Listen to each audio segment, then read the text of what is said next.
आइए एक और दिलचस्प प्रॉब्लम हल करते हैं, जैसा कि हमेशा हम करते हैं। तो आइए मैं एक कोइन लेता हूं और उसे फ्लिप करता हूं 3 दफ़ा। तो क्या प्रोबेबिलिटी आएगी कि कम अज़ कम एक दफ़ा हेड आए? तो इसकी कुल पॉसिबिलिटीज़ जो हमारे पास थी वो हमारे पास 8 हैं। अगर हम 3 दफ़ा हेड को उछालते हैं तो 8 पॉसिबिलिटीज़ बनती हैं। 2 दफ़ा पहली दफ़ा 2, दूसरी दफ़ा 2 और तीसरी दफ़ा 2 पॉसिबिलिटीज़ हैं। इन तीनों को हम ज़रब करते हैं तो 8 आता है। और हमारे पास कुल जो पॉसिबिलिटीज़ हैं हेड आने की वो टोटल 7 पॉसिबिलिटीज़ हैं, और एक पॉसिबिलिटी है जिसमें हेड नहीं आता। 1, 2, 3, 4, 5, 6 और 7, ये 7 पॉसिबिलिटीज़ हैं जिसमें हेड आता है, और ये टेल टेल टेल आखिरी जिसमें हेड नहीं है, ये सिर्फ एक है। तो कुल हमारे पास 7 पॉसिबिलिटीज़ हैं 8 में से। यहाँ पर अगर मैं इसे इस तरीके से हल करता हूँ तो ये बहुत आसान है। मैं तमाम पॉसिबिलिटीज़ को लिखता हूँ, लेकिन अगर मैं इस सिक्के को 20 दफ़ा उछालूँ तो ये एक मुश्किल और लेंथी प्रोसेस होगा, जो यहाँ पर मुमकिन ना होगा आसानी से करना। तो क्या कोई आसान तरीका है कि मैं इसे यहाँ पर मैंने इसे 3 फ्लिप्स में किया था, तो अगर इसे 20 फ्लिप में करना हो, 20 दफ़ा सिक्के को उछालना हो, तो एक लेंथी प्रोसेस होगा, जो यहाँ पर हम हर इवेंट को अलग अलग नहीं लिख सकते। कोई आसान तरीका, कोई ऐसा मेथड जिससे हम इसे आसानी के साथ कर सकें। अक्सर इम्तिहानात में ऐसे सवालात आते हैं जो कि देखने में बहुत मुश्किल लगते हैं, लेकिन अगर हम सही तरीके से सोचें तो इन्हें आसानी के साथ किया जा सकता है। तो यहाँ पर जो हमें प्रोबेबिलिटी है at least 1 head in 3 flips, इसे हम इस तरह भी लिख सकते हैं कि probability not getting all tails, not getting all tails, यानी ये बराबर है probability of at least 1 head in 3 flips probability not getting all tails in 3 flips। तो ये दोनों बराबर हैं और हम इसे इस तरह भी लिख सकते हैं। तो probability not getting all tails ये बराबर है 1 minus probability getting all tails, यानी probability of tail, tail and tell.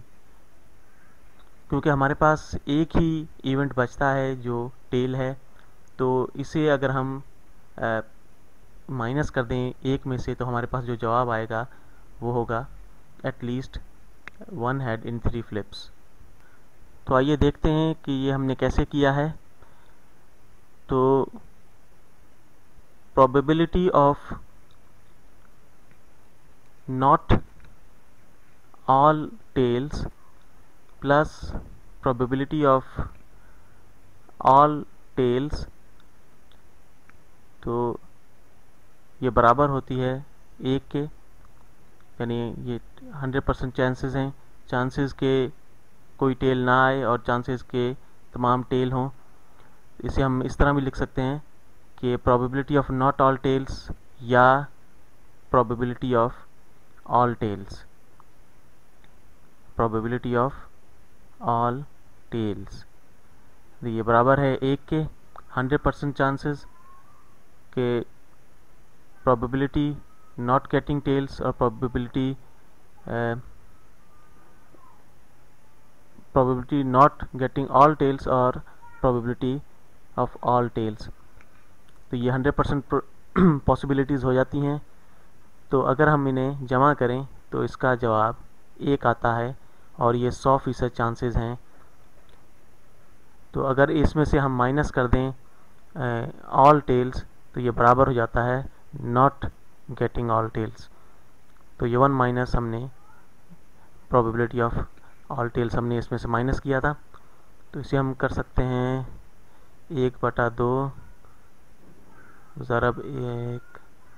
चले मैं इसे नीचे दोबारा करता हूँ, 1 minus half into half into half,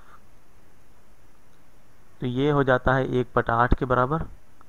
एक में से हमने 1/8 माइनस किया तो ये बराबर होता है 7/8 के।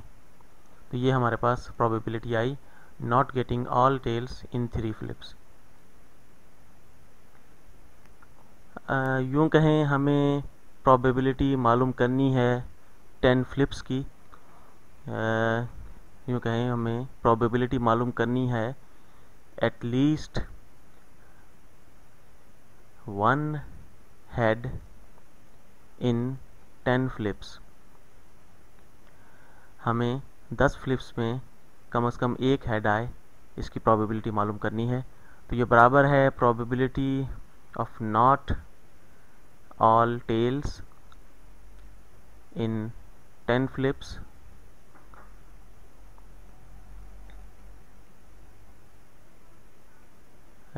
Probability not all tails in 10 flips, तो ये बराबर है 1 minus probability of 10 tails in a row।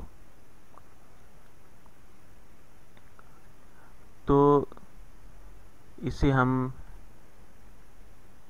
इस तरह लिखेंगे कि 1/2 ज़रब 1/2 ज़रब 1/2 ज़रब 1/2 ज़रब 1/2।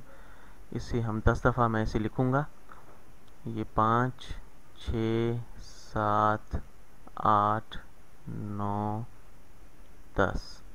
हमने 10 दफ़ा इसे लिखा और इसे हम आपस में ज़रब देंगे तो ये बराबर है, एक मैं इसे हरे से लिखता हूँ, 1 माइनस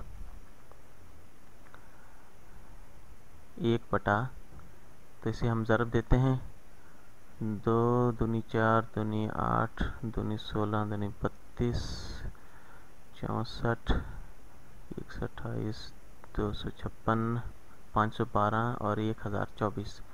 तो ये हुआ 1024, 1/1024। तो इसे हम इस तरह लिखेंगे 1024/1024 माइनस 1/1024। तो ये जवाब आता है 1023/1024। मैं इसे ब्लू से लिखता हूँ 1024। तो ये हमारे पास जवाब आया। और अब देखें इसे हमने आसानी के साथ कर लिया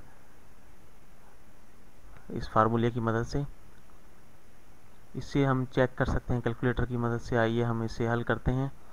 1023 डिवाइडेड बाय 1024, तो हमारे पास जवाब आता है 99.9%, तकरीबन 99.9% ये हमारे पास इसकी वैल्यू आती है। तो ये बराबर है 99.9%। तो ये हमारे पास जवाब आया इस प्रॉब्लम का, जो कि बहुत आसान है। बजाय इसके कि हम तमाम इवेंट्स को लिखते और तमाम सिनेरियोज़ को हम लिखते, हमारे पास ये बहुत आसान 1024 हमारे पास इवेंट्स हैं। अगर हम इन्हें लिखने जाते तो ये बहुत मुश्किल होता और एक लेंथी प्रोसेस होता। इस फार्मूले की मदद से हमने इसे बहुत आसानी के साथ हल कर लिया है। Probability of at least 1 head in 10 flips, ये बराबर है probability not getting all tails in 10 flips, जो बराबर है 1 minus probability of 10 tails in a row, जो कि बहुत आसान है।